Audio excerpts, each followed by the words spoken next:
What's up, friends? In today's video, we're going to talk about the one thing that people are doing to not capitalize on their paid advertisement. On our journey there, we're going to break down some tips and tricks on how to optimize your paid ads. Let's start at the basics. So we're creating our paid advertisement. What we need to be very clear on is our call to actions. Now, this tip is industry agnostic. It doesn't matter if you're asking people to click a link, sign up below, message you, whatever. You need to be very clear in asking them to do so. And my recommendation is to include those prompts at least twice, if not 3 times, in that ad copy plus the additional buttons that you have. So as an example, in my first line, let's say for a real estate advertisement, see this one here, it would be a case of free property appraisal, click here. That's one call to action. I'll include the rest of my copy, and then down the bottom, I will also say, click here or click below to get your free property appraisal. In the call to action button that Facebook provides, it would also say, click here to get a free property appraisal.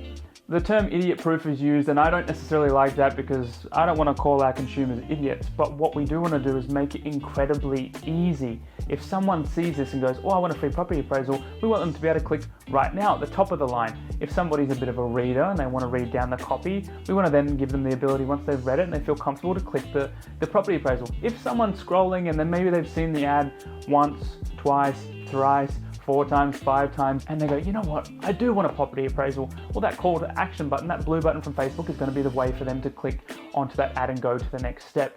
It's the copy and the curation of those call to action buttons, which is a very important step and something that I've learned the hard way that you need to make sure that you're doing, and obviously in a very tasteful way. Tip number 2, the creative. Now, the best thing and my favorite thing about Facebook paid ads is that you can test and try multiple images, multiple copies, multiple creatives at scale, obviously budget dependent. Now, I'm not going to speak to the people that have thousands of dollars that are going towards their Facebook ads per month. I'm going to speak to the people that have hundreds and hundreds of dollars, because what I know from my experience dealing with customers is that they're going to put up the one copy, the one creative, they're going to put it there and they're going to go, okay, we're getting decent returns, and we're not going to think about how we can better or improve this ad. If you are putting 100, maybe a couple grand into paid ads per month, I encourage you, I implore you, please change up the ad copy, change up the creative, and test and see which one is going to be more effective, because you're simply leaving money on the table by not doing so. Now, I don't mean that you're constantly testing, constantly trying new things. What I'm saying is, if you've got a pocket, if you've got a bit of creative that is working, then put 70% of your budget, 80% of your budget towards that. But every month, have 20% aside to start testing and trying new things. You're leaving money on the table if you don't put in this effort. I'll give you an example. One of my clients was using a particular image to drive web traffic to a certain page. We were getting about $1 a click. Not great, but okay for a first time ad. We tried a couple of different routes, and most of that creative was sort of being around the 90 cents per click, up to $1.20 per click. But I knew that we could keep doing better. Each month we were trying new things, and the thing that stuck was a different type of image that was more community-based, more family-based, and obviously spoke to our audience more than the images that had done. That image is now performing at 20 to 30 cents per click, a much greater ROI for this business. And the only reason we got there is because we continually tested and tried new images month on month on month. Now I'm getting there. I'm getting to the one mistake that people make with their paid ads. But before we do, what I want to talk about is the next step, and that is the step away, the step after somebody has clicked on your call to action. Let's say in this case, we're pushing them to a website and we're trying to get them to either book or sign up on our user interface. I will speak about this ad nauseum. I'm not going to say until the day I die, but I think it'll go close. I'm going to speak to this so much throughout all these videos. There's going to be a compilation one day, but it is respecting the user's journey. Yes, you can make the best Facebook ad of all time, crisp, clear, call to actions, creative, ROI through the roof, but if the next step of that customer's journey is not respected, you're not going to get cut through, and your ad is not going to perform the way it deserves to perform. Because remember, you've created the best ad of all time, right? If you're pushing someone to a website and that landing page has poor UI, if that landing page, for whatever reason, that website doesn't allow them to see what they need to see straight away, they might need to scroll down, or they might need to click right, or it loads slow, or half the page is cut off, we're not going to have a winner. Here's a story. I was dealing with a customer that was pushing from paid ads to their website. Their website provider had changed the way and the layout of the website. The paid ads had been running for a number of months and had been running quite successfully. They were getting anywhere between 4 and 5 times return on investment from the paid ads that we were doing with them.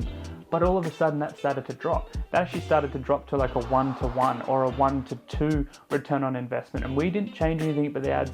The market didn't really change that much. And over a week period, I saw this change in the ad performance. And for the life of me, I couldn't quite figure out why. We checked and we saw what was happening on that website. That website had changed their user interface, and the thing that we were trying to drive our traffic to, the certain item that we wanted people to book, was now a couple of scrolls down on that page, and there was nothing that we could do about it because obviously we weren't in control of that particular website and their booking system. So now we had to change the ad completely, and it was amazing for me to see that small change in the user's journey, I'm talking 1 or 2 scrolls, meant that our ad performance went from $4 to $5 for every $1 that we spent to now getting $1 to $2 for every $1 that we spent. Only because, not because our ad copy changed, but the website then made someone do 2 scrolls. Think about that. We need to respect the user's journey at all times. All right, drum roll please. The one thing that people aren't capitalizing on with their paid ads is automation. Now, what do I mean by that? Whether you want someone to buy something straight away off the paid ad, or you want them to sign up to a webinar or give them your information or start chatting with you, we need to utilize the technology available to start automating these processes.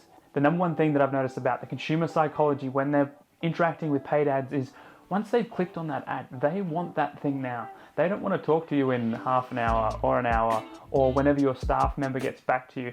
They want that thing straight away. So let's talk about a couple of examples of automation. Let's say you are getting someone to submit some information so you can then contact them. They're going to type in that information, submit it, and it would normally come to you or your office.